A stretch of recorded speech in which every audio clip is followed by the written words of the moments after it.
When farmer Dennis Hudson pumps water from his well in Allensworth, California, he knows there's danger lurking. Even though the water looks clean, it's contaminated with high amounts of arsenic. The way we feel about the water is it can't be trusted. There are carcinogens in the water. Arsenic is a carcinogen.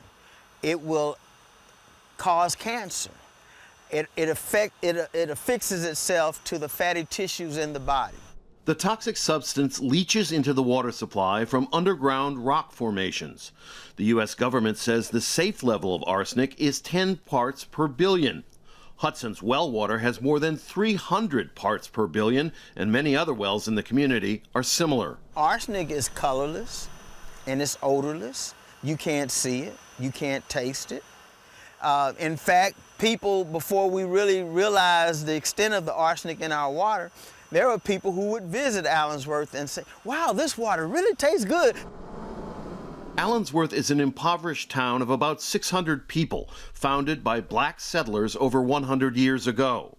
Because people don't trust the safety of their water, many travel to other towns to buy filtered water for cooking and drinking.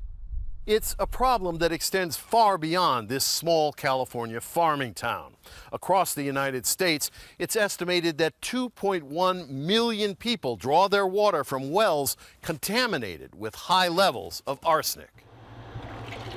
Scientists from the University of California have set up an experimental filtering project on Dennis Hudson's farm. So the influent groundwater has about 200 parts per billion arsenic. And by the time it reaches the end of our treatment train and we've treated this water, it's coming out consistently below 10 parts per billion. Similar filtration systems have succeeded in countries with high arsenic concentrations, like India and Bangladesh. This promises to be one of the lowest, if not the lowest cost ways to reliably remove arsenic from groundwater at a price that local communities can afford. The researchers hope the equipment can solve arsenic problems in other communities, and Dennis Hudson is praying it will. What would it mean if you could live with clean water? It would mean the world to this community and to California. It would just mean life, and life abundantly. Clean water in a time of climate change and droughts more precious than ever. Rob Reynolds, Al Jazeera, Allensworth, California.